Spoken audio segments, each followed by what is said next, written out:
So welcome to everybody. Bienvenue à tous et à toutes ce matin, ici et aussi en ligne. Nous commençons avec 2 chants, Mon seul abri et Dieu fidèle, tu ne changes pas.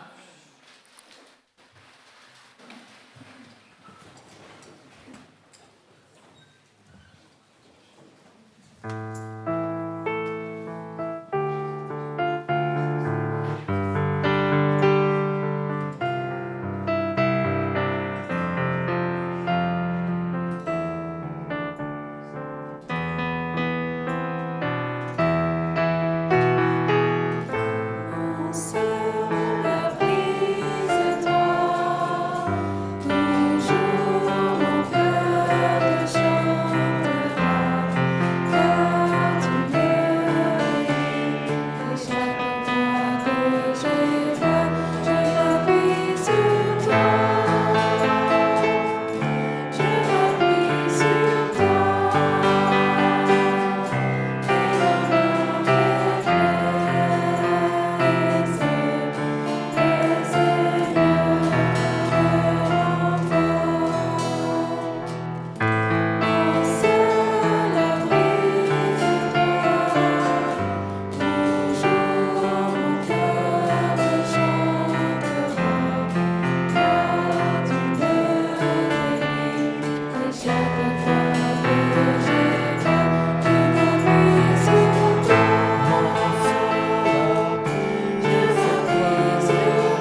espoir, Seigneur.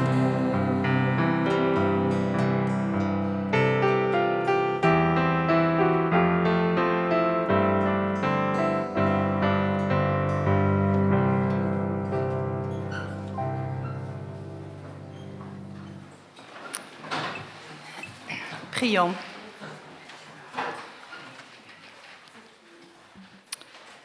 Merci Seigneur de nous avoir assemblés ce matin. Merci pour ta fidélité infinie. Tu connais nos cœurs. Tu accueilles chacun de nous comme nous sommes. Tu accueilles également les enfants aussi quand ils seront dans leur salle. Merci pour ton regard bienveillant sur chacun de nous en Jésus-Christ. Nous te demandons de bénir ce temps ensemble. Merci pour ta présence et ta grâce. Amen. Donc, les enfants peuvent rejoindre leur salle avec Cécile et Aurore. Merci.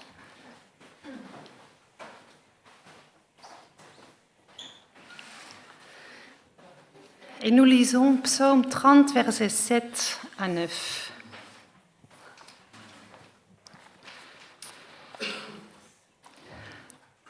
Quand j'étais tranquille, je disais, je ne tomberai jamais. Seigneur, tu étais bon, grâce à toi, je me sentais en sécurité. Mais tu as caché ton visage et j'ai eu très peur. Seigneur, je fais appel à toi, je crie vers toi, qui est mon maître. Il y a des phases dans la vie. Il y a des moments où nous sommes tranquilles, pleins d'assurance, de confiance. Nous nous sentons en sécurité et nous ne nous posons pas trop de questions. Puis un événement arrive ou bien nous sommes simplement déstabilisés par une parole, une pensée. Nous pouvons avoir l'impression que le Seigneur cache son visage. Ça fait très peur. Je ne sais pas si cela vous est déjà arrivé. Peut-être pour certains, la vie chrétienne est un long fleuve tranquille. À moi, en tout cas, ça arrive. Il arrive que j'ai des doutes, que je me sens déstabilisée. Ça arrive au meilleur, regardez, ça arrive même à David. Et aussi à Asaph, qui a écrit le psaume 73. Nous lisons versets 2 et versets 21 à 25. Pardon, c'est pas là.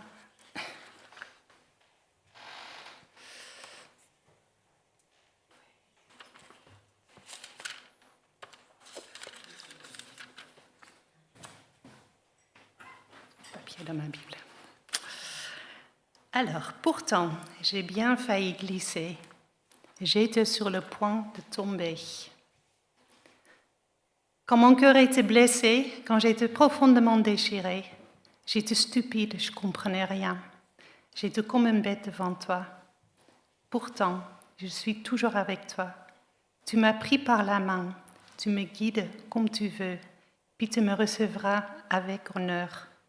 Sur la terre, je ne désire que toi, et au ciel, qui d'autre sera à moi? Ça me rassure beaucoup. Dieu ne lâche jamais notre main. Et même quand nous ne voyons pas le chemin, il nous guide comme il veut, même si nous ne nous en rendons pas compte. Et il nous recevra avec honneur. Ouf. Donc ce matin, en toute humilité, célébrons la fidélité infinie de notre Seigneur. Nous allons chanter 4 chants, donc vous pouvez rester debout si vous voulez. Je dirai juste 2-3 mots entre les chants. Et après, il y aura un temps de prière libre. Le chant « Je n'ai que toi » reprend ce psaume 73. Le chant dit « Quand mon cœur était plein d'amertume, je perdais la raison et je n'y voyais plus rien. Mais Dieu s'approcha pour me saisir la main. Dieu est le soutien de mon cœur. Dieu ne lâche jamais notre main. » Donc chantons « Je n'ai que toi ».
Notre Seigneur est toujours là. La voix dans le silence, c'était lui. La paix dans la souffrance, c'était lui. Cette douceur immense, c'était lui. Dans chacun de mes jours, c'était lui. Et quand on a des doutes, rien de mieux que de regarder le ciel. Quand je vois le ciel, les étoiles, les traces de tes pas, que suis-je, ô Éternel, pour que tu penses à moi? Chantons, c'est toi.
Alors, il y a une très belle chanson qui dit « Rien ni personne ne pourra m'arracher de sa main ».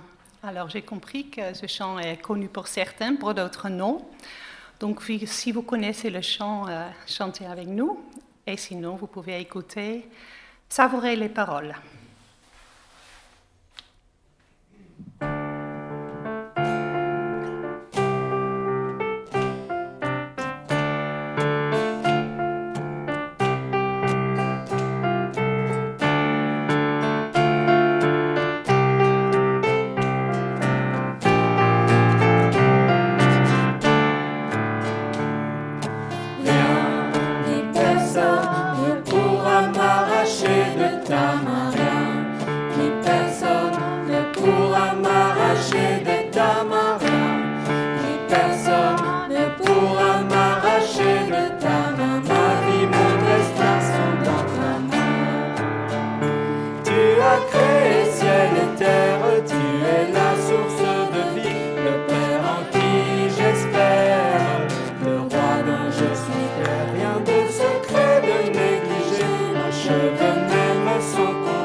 qui en voulaient à ma vie, tu les as tous anéantis. Personne n'est comme toi, papa roi.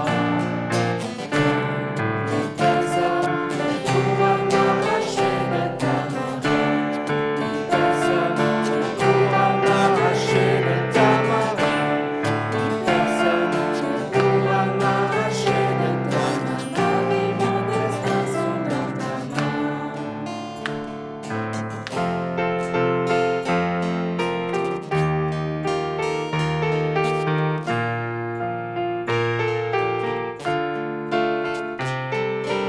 Mes pensées s'agitent en foule au plus profond de moi. Tu viens à mon secours, calmer mon désarroi. Tu consoles mon âme et tu réjouis mon cœur. Partant de compassion, de grâce et de douceur.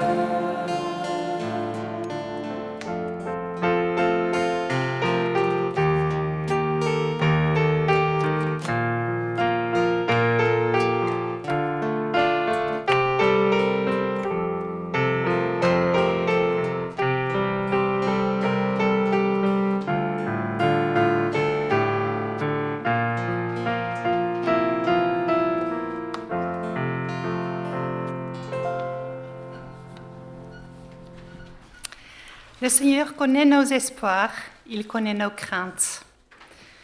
Nous allons chanter un temps mon cœur et après ce chant, nous prenons un temps de prière libre où chacun peut s'exprimer dans la prière à haute voix ou dans son cœur.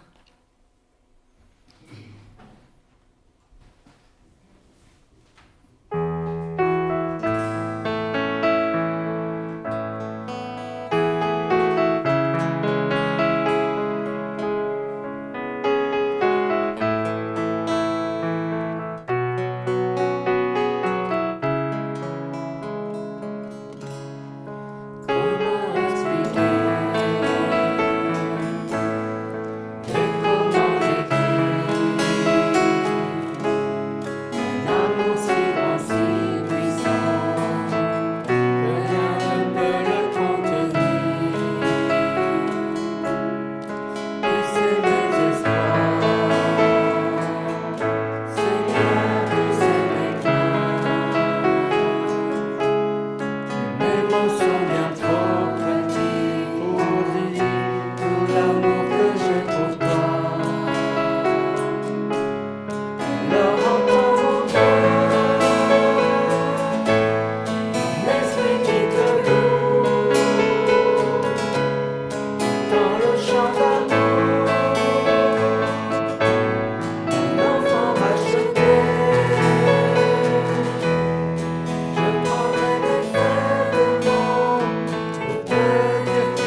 Oui, merci Seigneur, parce que tu connais nos espoirs et tu connais nos craintes.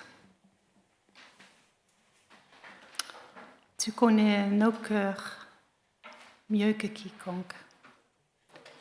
Et tu sais que dans le battement de nos cœurs, Seigneur,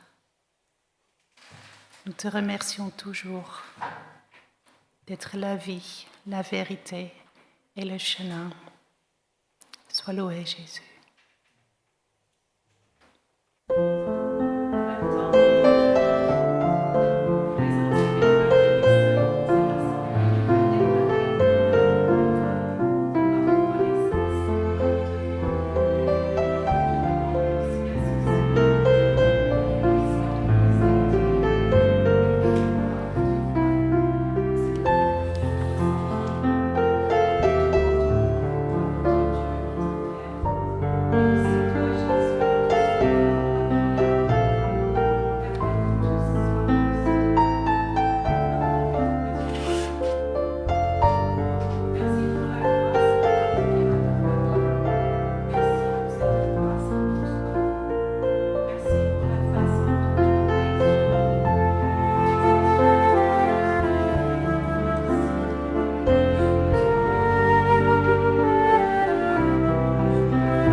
Parce que sans cesse, nous devons nous rappeler ce que Dieu a fait pour nous.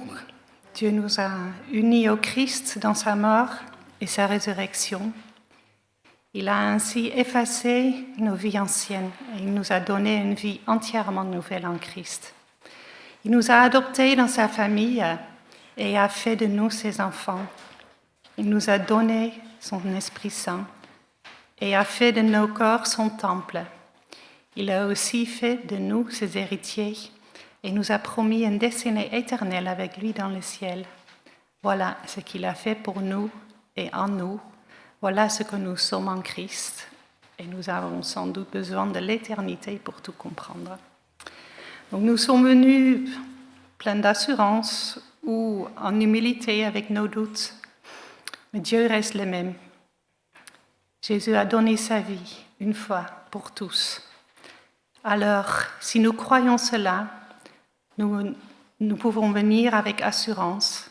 Jésus nous invite à prendre ce pain et ce vin en mémoire de lui. Je demandais à Jenny, John et René à aider à distribuer le pain. Et si vous voulez participer, vous pouvez vous lever. On attend de manger le pain ensemble en même temps. Je lis dans Luc 22, verset 19.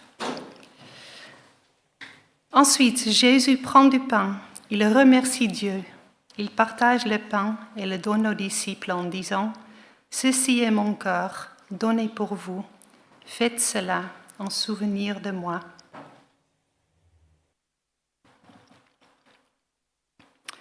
À la fin du repas, Jésus prend aussi la coupe de vin. Il dit « Cette coupe est la nouvelle alliance de Dieu, parce que mon sang est versé pour vous. »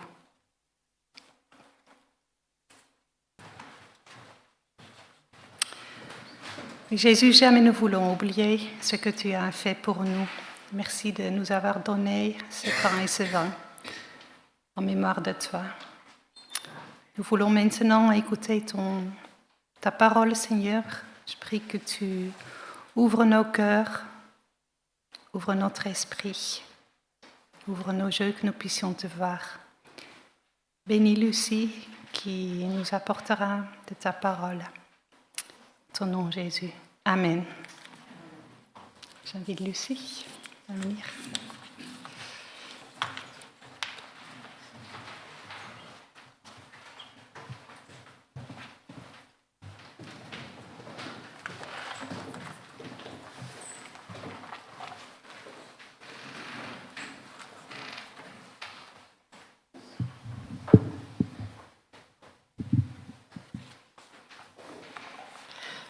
Bonjour. Aujourd'hui, je veux m'arrêter avec vous sur un psaume. Et j'ai bien dit m'arrêter, parce que souvent on lit les psaumes, verset après verset, on continue, et bien des richesses nous échappent. Pire, on a parfois l'impression de lire chaque fois presque la même chose. Les mêmes mots, les mêmes thèmes qui reviennent. On s'y habitue, on ne fait plus attention. D'où aujourd'hui une approche un peu différente, une lecture un peu plus axée sur le texte lui-même, les mots, la structure. La Bible, c'est une collection de 66 livres de différents genres, les livres de la loi, les livres historiques, les livres poétiques, etc. Et même au sein d'un même livre biblique, on trouve différents genres littéraires. Par exemple, dans le 2e livre de Samuel, il y a l'histoire de la nation avec ses rois. Il y a le récit de la vie familiale de David. Il y a des listes de noms de collaborateurs de David, bien ennuyeux pour nous. Et dans 2 Samuel chapitre 22, on trouve un texte poétique, repris après dans le livre des psaumes. C'est le psaume 18, etc. Bien des genres littéraires différents qu'on ne peut pas lire de la même façon, sinon on n'y comprend rien, on n'en tire aucun bénéfice. Et même dans le livre des psaumes, on trouve différents genres, les psaumes de louange, les psaumes de lamentation, des psaumes qui racontent l'histoire de la nation ou celle d'une personne. On y trouve d'ailleurs bien souvent aussi le mélange de genres, où dans le même psaume, il y a une partie qui raconte une histoire, puis une partie qui est une prière. Le psaume que nous allons lire aujourd'hui, c'est bien un exemple de ce mélange. On y trouve prière et louange, un petit peu de récit, l'histoire d'une vie, et il y a alternance entre une exposition de la situation, une description du ressenti, une demande d'aide ou encore une déclaration de confiance. C'est un dialogue, même si la réponse de Dieu n'est pas écrite. David parle à quelqu'un qui écoute. Il est important de lire ce psaume comme si nous étions témoins de ces dialogues. Nous sommes présents en tant qu'auditeurs silencieux. Alors commençons par lire le psaume en entier, c'est le psaume 71. Éternel, en toi je me réfugie, que jamais je ne sois dans la honte. Dans ta justice, délivre-moi et libère-moi. Tends vers moi l'oreille et sauve-moi. Sois pour moi un rocher qui me serve d'asile. Tu m'as ordonné d'y venir sans cesse pour que je sois sauvé, car tu es mon roc et ma forteresse. Mon Dieu, fais-moi échapper à la main du méchant, à la main de l'homme injuste et aigri. Car c'est toi mon espérance, Seigneur éternel. Ma confiance est en toi dès ma jeunesse. Dès le ventre de ma mère, je m'appuie sur toi. C'est toi qui m'as fait sortir du sein maternel. Tu es sans cesse l'objet de ma louange. Je suis pour beaucoup comme un prodige, et toi, tu es mon puissant refuge. Que ma bouche soit remplie de ta louange, de ta splendeur tout le jour. Ne me rejette pas au temps de la vieillesse, quand mes forces défaillent, ne m'abandonne pas. Car mes ennemis parlent de moi, et ceux qui guettent ma vie se consultent entre eux, disant « Dieu l'a abandonné ». Poursuivez, saisissez-le, il n'y a personne pour le délivrer. Ô Dieu, ne t'éloigne pas de moi. Mon Dieu, viens en hâte à mon secours. Qu'ils soient honteux, exterminés, ceux qui m'accusent. Qu'ils soient couverts de déshonneur et de confusion, ceux qui cherchent mon malheur. Et moi, j'espérerai sans cesse, je te louerai de plus en plus. Ma bouche racontera ta justice, ton salut, tout le jour, car je n'en connais pas encore le compte. Je m'avancerai avec des exploits, Seigneur éternel. Je rappellerai ta justice, la tienne seule. Ô Dieu, tu m'as instruit dès ma jeunesse, Et jusqu'à présent, j'annonce tes merveilles. Aussi, jusque dans la vieillesse aux cheveux blancs, ô Dieu, ne m'abandonne pas, afin que j'annonce ta force à cette génération, ta puissance à tous ceux qui viendront. Et ta justice, ô Dieu, atteint les sommets, car tu as accompli de grandes choses. Dieu, qui est semblable à toi?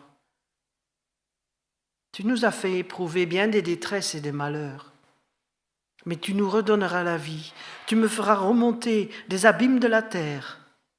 Accrois ma grandeur, console-moi de nouveau. Et moi aussi, je te louerai au son du luth pour ta fidélité, mon Dieu. Je psalmodierai en ton honneur avec la harpe, Saint d'Israël. Mes lèvres t'acclameront quand je psalmodierai en ton honneur, ainsi que mon âme que tu as libérée. Ma langue aussi, tout le jour, redira ta justice, car ils ont honte et rougissent, ceux qui cherchent mon malheur. Comme je vous le disais en introduction, on a parfois l'impression que les psaumes se ressemblent, répètent la même chose. Eh bien, parfois c'est vraiment le cas. Ici, on a un exemple flagrant d'une répétition. Les versets 1 à 3 du psaume 71 sont quasi littéralement la même chose que les 3 premiers versets du psaume 31.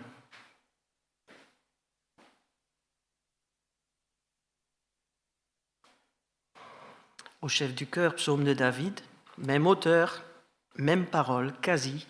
Éternel, en toi je me réfugie, que jamais je ne sois dans la honte. Libère-moi dans ta justice. Tends vers moi ton oreille, hâte-toi de me délivrer, sois pour moi un rocher, une forteresse, pour que je sois sauvé. Car tu es mon roc, ma forteresse, et à cause de ton nom, tu me conduiras, tu me dirigeras. Vous avez vu la ressemblance. Et dans d'autres psaumes, l'un ou l'autre de ces versets reviennent. Je me réfugie en toi, au moins 9 fois. Ma forteresse, au moins 10 fois. Mon libérateur, 4 fois. Et on ne doit pas s'en étonner finalement, car dans nos prières, est-ce que ce n'est pas pareil? N'avons-nous pas aussi un refrain? Certes, on n'a pas l'habitude d'analyser nos prières, mais je parie qu'il ne vous faudrait pas beaucoup de temps de réflexion pour trouver votre refrain. Une phrase, une expression qui revient souvent dans nos prières, comme pour David, au début ou à la fin d'un temps de prière, comme un rituel, une ou plusieurs phrases. Parfois c'est un souci particulier, une inquiétude qui sera présent dans nos prières, du moins pendant un certain temps. Pourquoi pas? Malgré ce que disait Carola, la vie n'est pas toujours un long fleuve tranquille. Parfois, il y a des grosses vagues qui nous submergent, tandis qu'à d'autres moments plus ou moins longs, il y a une ennui, une lassitude. Tous les jours sont les mêmes, rien ne se passe. Alors que ce soit les soucis ou au contraire l'ennui, cela donne dans notre temps de prière une certaine répétition des mêmes mots, des mêmes phrases. Essayez de trouver ce qui revient dans vos prières et cherchez à comprendre ce que ça signifie réellement. Pour ma part, c'était une question qui revenait. Et maintenant, que faire, Seigneur? Comment faire? Quelle suite donner? Et quand j'analyse mon refrain, je constate que c'est un souci pour l'avenir, proche. Inquiétude qui, bien des fois, provient du fait que je fonce, je prends mes décisions, j'agis, et quand cela n'avance plus comme j'espérais, alors j'exprime ce refrain dans ma prière. Sauf que j'ai compris qu'il faudrait mieux, au lieu de foncer, d'abord demander l'avis du Seigneur. Comme David, à plusieurs reprises dans le livre du prophète Samuel, on lit que David consultait le Seigneur avec cette question: « Dois-je aller attaquer les Philistins ?» Ah, combien de Philistins, de problèmes que je n'ai pas commencé à combattre au lieu de demander d'abord au Seigneur son avis, de me laisser me guider. Bien des fois, mon chemin aurait pu être plus simple. D'ailleurs, et ça, c'est pas dans la traduction, je pensais hier en promenant le chien à un dernier verset du psaume 139. « Sonde-moi, ô Dieu, et connais mes voies. Regarde si je suis sur une mauvaise voie et conduis-moi dans la voie de ton éternité. Regarde si je suis sur une mauvaise voie. » Ça peut se traduire aussi. Regarde si je suis sur une voie qui me fatigue, qui est un idole. Vous savez, en hébreu, plusieurs traductions sont possibles. Une mauvaise voie, la voie que j'aurais pas dû prendre. Je poursuis une idole, je suis sur une voie qui me fatigue. Petit détail. Alors après, l'analyse de mon refrain, ça m'a fait changer de cap. Peut-être votre refrain est très bien, mais peut-être aussi exprime-t-il quelque chose qui mérite réflexion, voire changement d'attitude. J'espère que vous prendrez le temps de découvrir votre refrain, de l'analyser et peut-être d'en changer. Un refrain qu'on répète, certes, mais on l'exprime à quelqu'un dont on espère qu'il écoute. Verset 2 dit « Tends vers moi ton oreille ». Et parfois le refrain donne lieu à une réponse inaudible, une réponse intérieure qui fait savoir qu'on a été entendu. Dans mon cas, c'était « Pourquoi tu t'inquiètes ?» Une réponse qui invite à un dialogue et qui guide notre introspection, à voir plus clair dans ce qui nous préoccupe ou ennuie tant que ça. Regardez votre refrain et observez la réponse que vous recevez. D'ailleurs, je ne sais pas si vous l'avez remarqué, mais dans ce psaume, David fait allusion au temps, le temps qui passe, le temps d'une vie, de sa vie. Au verset 5, il parle de sa jeunesse. Ma confiance est en toi, dès ma jeunesse. Au verset 6, il parle de sa naissance. Dès le ventre de ma mère, je m'appuie sur toi. C'est toi qui m'as fait sortir du sein maternel. Et plus loin, il parle encore du temps. Verset 17. Ô Dieu, tu m'as instruit dès ma jeunesse. Et au verset 18, jusque dans la vieillesse aux cheveux blancs, ô Dieu, ne m'abandonne pas. Ça aussi, c'est une constante, je pense, dans nos prières, de se rappeler ce que Dieu a déjà fait pour nous. Et à cela s'ajoute automatiquement la confiance pour ce qu'il fera encore.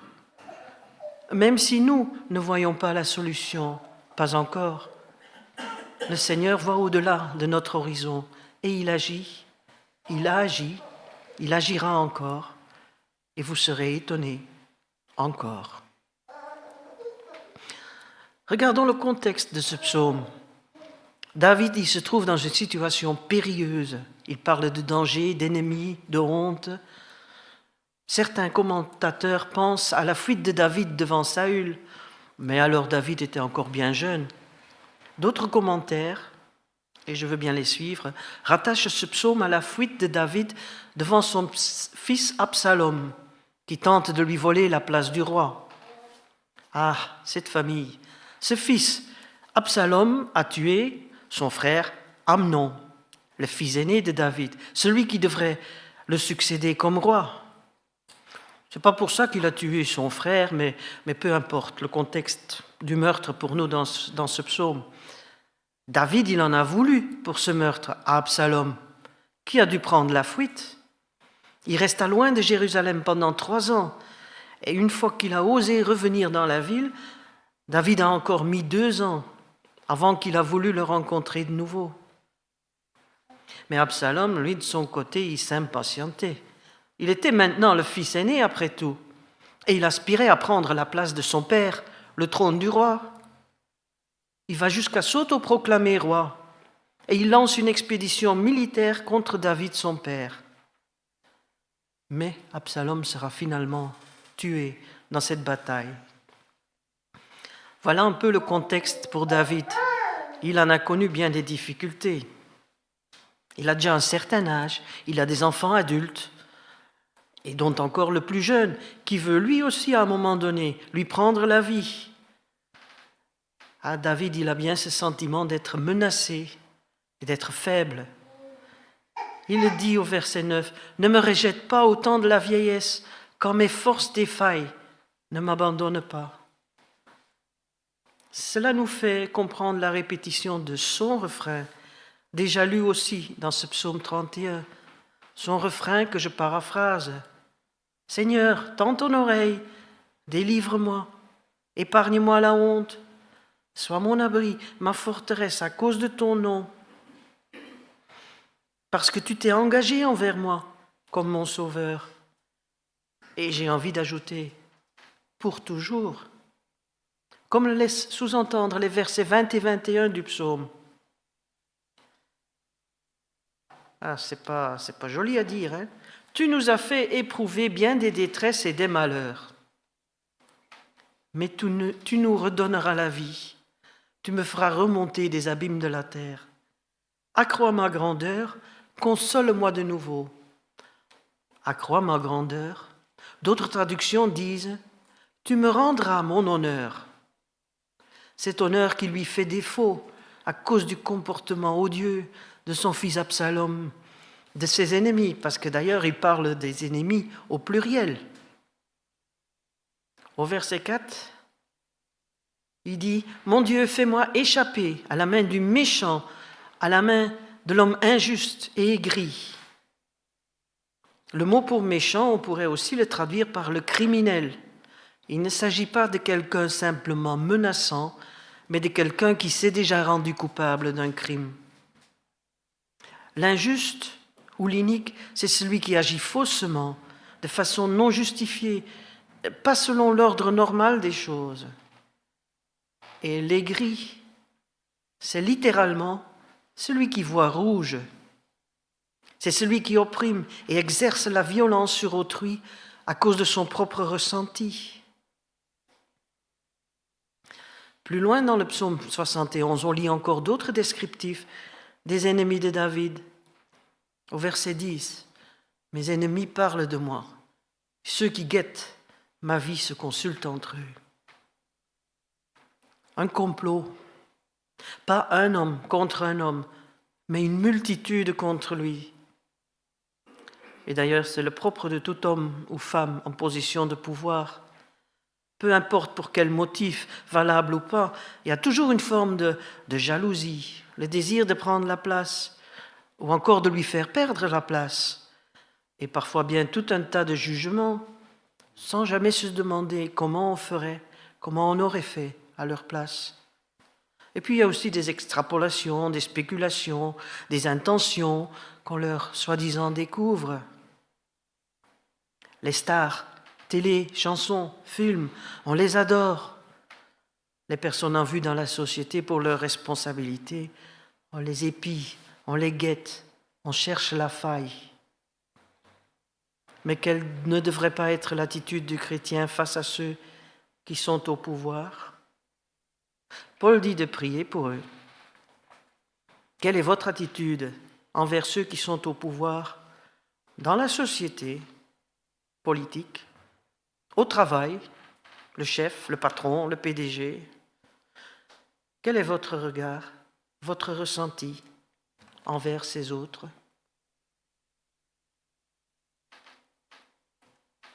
Encore un verset où David parle des autres, de ceux qui l'observent. Verset 7. « Je suis un sujet d'étonnement pour la multitude, mais toi, tu es mon puissant abri. » Ah, les autres regardent David comme un drôle de personnage. Ils trouvent en lui un objet d'étonnement. Ce petit berger venu de nulle part, le plus jeune de la fratrie, que devient-il? Ils l'observent. Vous sentez-vous observé? Que pensent les autres de vous? C'est une question qui préoccupe beaucoup de personnes. Pour ma part, ma mère me disait toujours « Fais attention à ce que les autres vont penser de toi. » Mais j'ai compris que les autres, ils pensent ce qu'ils veulent. On ne peut pas leur mettre dans la tête des bonnes opinions à notre égard. On peut juste faire semblant pour qu'ils aient une bonne impression. Mais ce que les autres pensent, enfin, c'est leur problème. C'est pas le mien. Comme David, je préfère me concentrer, m'appuyer sur celui que moi j'observe. J'observe le Seigneur. Dire comme David, tu es mon puissant abri. Je ne dépends pas de ce qu'on pense de moi, mais ma vie, ma force, ma joie, mon espérance, tout cela dépend de ce que tu es, de ce que je pense de toi, mon Seigneur. Tu es mon puissant abri, alors que les pensées des autres, ce n'est qu'un puissant moyen pour me démoraliser. Pensez-y. Comment David réagit à l'adversité? Il n'est pas dupe, il connaît les pensées de ses adversaires. Versets 10 et 11. Mes ennemis parlent de moi, et ceux qui guettent ma vie se consultent entre eux, disant « Dieu l'a abandonné, poursuivez, saisissez-le, il n'y a personne pour le délivrer. » Pour autant, David ne cherche pas la confrontation. Il ne cherche même pas à se défendre, mais il appelle Dieu à la rescousse. Verset 12. « Ô Dieu, ne t'éloignez pas de moi. Mon Dieu, viens à mon secours. Qu'ils soient tous honteux, exterminés, ceux qui m'accusent. Qu'ils soient couverts de déshonneur et de confusion, ceux qui cherchent mon malheur. » Bel exemple de bonne conduite dans une situation d'adversité. Le dialogue avec l'ennemi n'a souvent guère de chance d'aboutir à une meilleure entente. Le mieux, c'est encore de s'adresser directement au Seigneur en implorant sa protection. Après tout, David vient de le répéter, « Tu es mon abri, ma forteresse. » Au début du psaume, vous vous en souvenez, il demandait de ne pas être trouvé couvert de honte.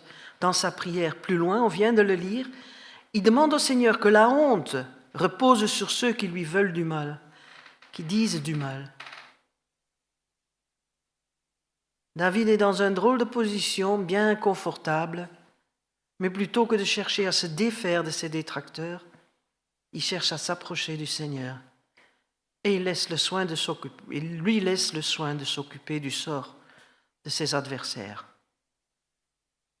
Combien de temps nous ne passons pas à nous défendre, essayer d'avoir raison, alors que le plus simple serait quand même de se reposer sur le Seigneur et de changer nos idées. Alors jusqu'ici, on a regardé le côté négatif de la prière de David, un appel au secours, mais il y a au moins le même nombre de versets de ce psaume, comptez-les, même nombre de versets qui sont ni plus ou moins une louange. On va les regarder ensemble. Verset 8.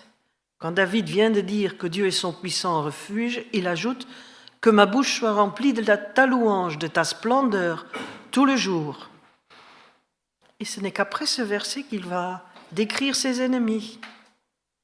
Puis il exprime à nouveau sa confiance dans le Seigneur. Pour rendre honteux ses adversaires, il ajoute versets 14 et 15 « Et moi, j'espérerai sans cesse, je te louerai de plus en plus.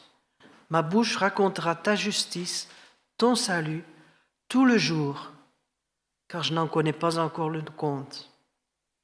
J'espérerai, ma bouche racontera, futur. » Oui, parce que ses adversaires n'ont pas encore été rendus honteux, mais David exprime sa foi. Ainsi, il y a alternance dans les versets entre la description des adversaires, les craintes que David ressent, et la louange, l'expression de sa confiance. Alternance entre regard vers l'avenir et souvenir du passé. Et c'est ce qui engendre la louange. Verset 19. « Et ta justice, ô Dieu, atteint les sommets, car tu as accompli de grandes choses. Dieu, qui est semblable à toi? Qui est semblable à toi? » Heureusement que David n'est pas atteint de la maladie d'Alzheimer ou quelque chose dans ce genre qui lui ferait perdre la mémoire. Imaginez-vous oublier tout ce que le Seigneur a déjà fait pour vous? Ouf, quel vide, quel néant. David, il compte encore sur son Dieu qui s'est montré fidèle depuis toujours. Et il ajoute, versets 22-23, « Et moi aussi je te louerai au son du luth pour ta fidélité, mon Dieu. Je psalmodierai en ton honneur avec la harpe, Saint d'Israël.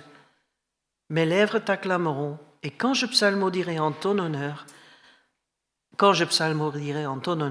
ainsi que mon âme que tu as libérée, je te louerai encore. »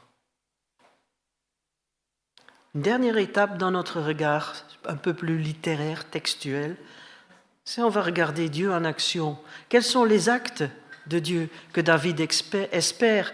Qu'est-ce que Dieu a déjà fait? Quels sont les verbes qu'il emploie pour décrire ce qu'il croit que peut faire son Seigneur? On a eu au verset 2 les mots « écouter »,« délivrer »,« sauver »,« libérer ». On a au verset 6 cette référence à Dieu qui donne naissance. Non, ma vie n'est pas le fruit du hasard, d'une rencontre entre une ovule et un spermatozoïde.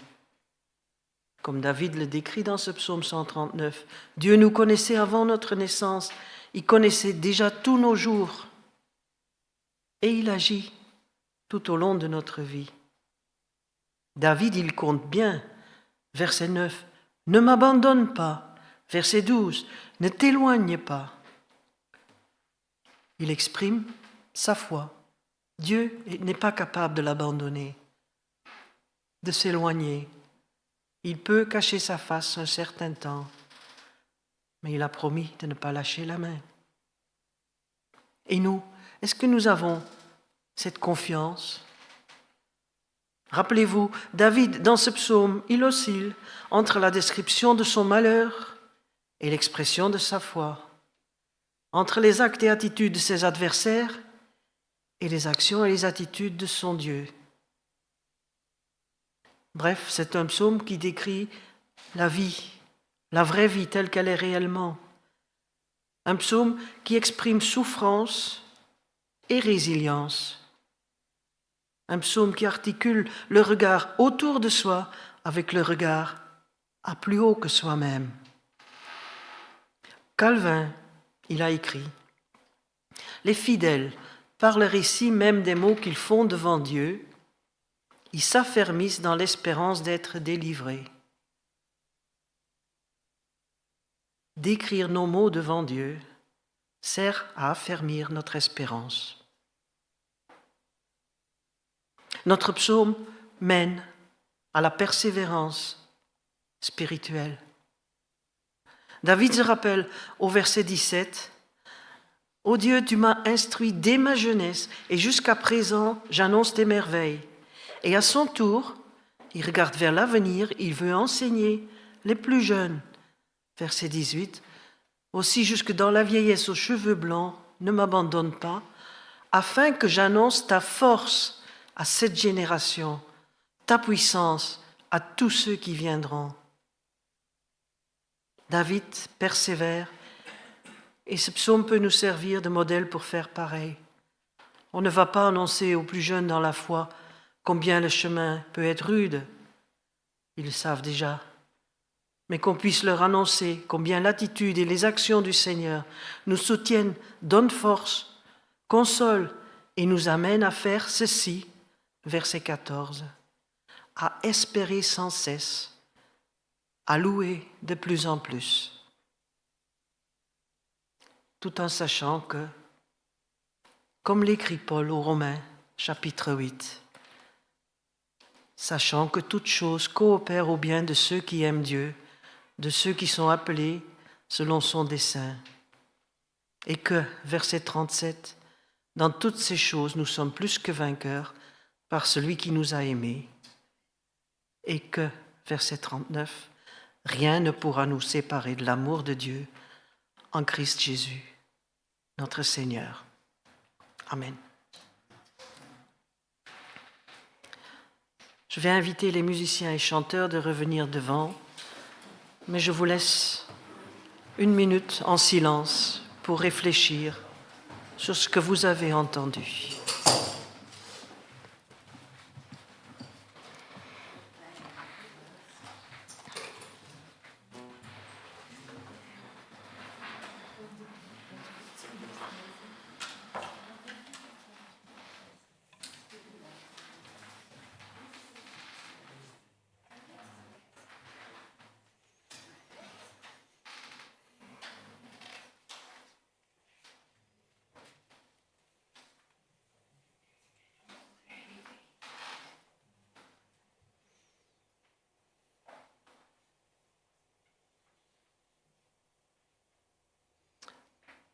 Mais je propose que nous chantons ensemble la fidélité de Dieu, un Dieu qui agit avec patience envers nous.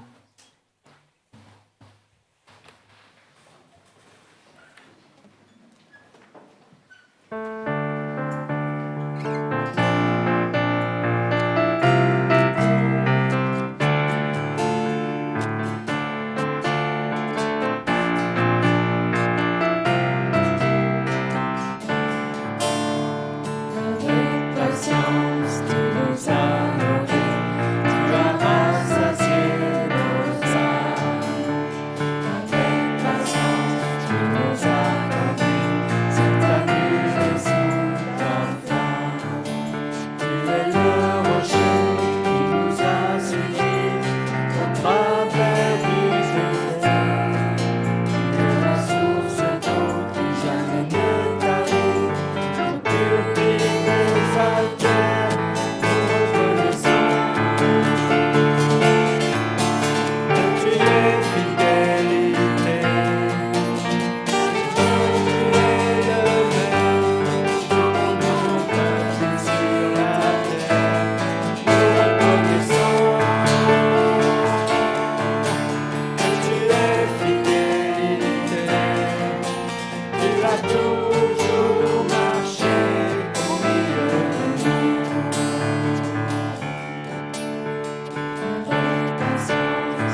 Merci beaucoup, Lucie, pour ces encouragements et pour cette proposition de ce beau chant.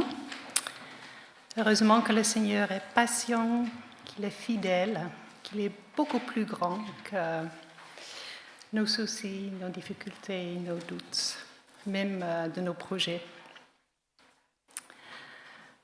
Je vous parle une petite minute de l'offrande. Donc, nous avons loué le Seigneur avec nos chants, nos prières. Nous avons écouté sa parole.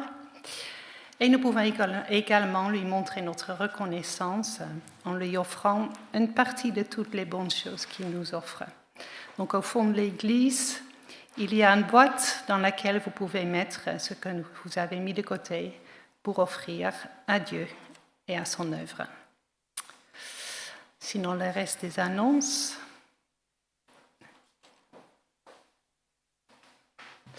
Alors, donc, samedi 27 septembre, 14 répétitions pour l'équipe de louange et à 18h30, le groupe de jeunes va recommencer. Alors, donc, dimanche 28 septembre, il y a le culte à 10h. Et après, il y a un repas ici parce qu'à 14h aura lieu la marche pour la fraternité. Donc, il y aura plus de précisions là-dessus. Après le repas, on a aussi besoin de personnes, j'ai compris, pour préparer la salle parce que la marche va commencer à 14h à partir de notre église. Et donc, c'est organisé par l'association Bergerac Fraternité et c'est vraiment une occasion pour présenter une autre fois à nos concitoyens de Bergerac et rencontrer les autres personnes de Bergerac. La marche finit par une présentation sur le thème du dialogue interreligieux. On a reçu ça dans les annonces. À 17h, débute le parcours sur les traumas et on peut voir Jenny ou Anne pour avoir plus d'informations. Vous voulez lever votre main? Voilà. Sinon, Roger a encore apporté des légumes, j'ai entendu. Merci beaucoup. Donc, vous pouvez vous servir. D'accord. Voilà. Donc, on va commencer une nouvelle semaine et dans la confiance que le Seigneur sera avec nous chaque jour. Ce que nous allons chanter pour finir ce temps de culte ce dimanche, chaque jour.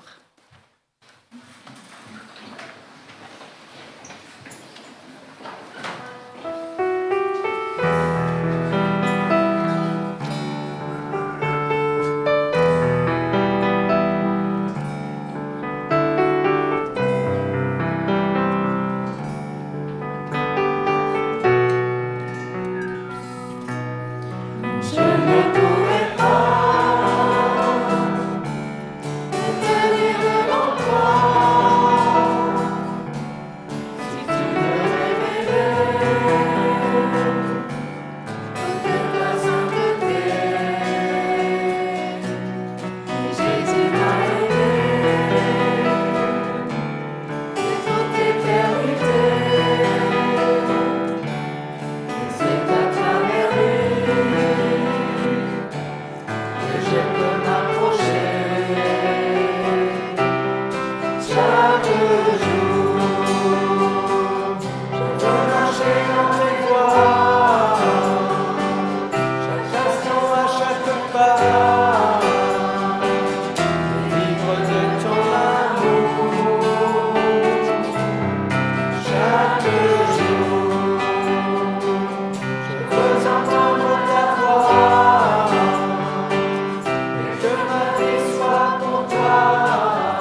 Merci à chacun qui a contribué à ce culte et merci pour votre présence. Bonne semaine à tous.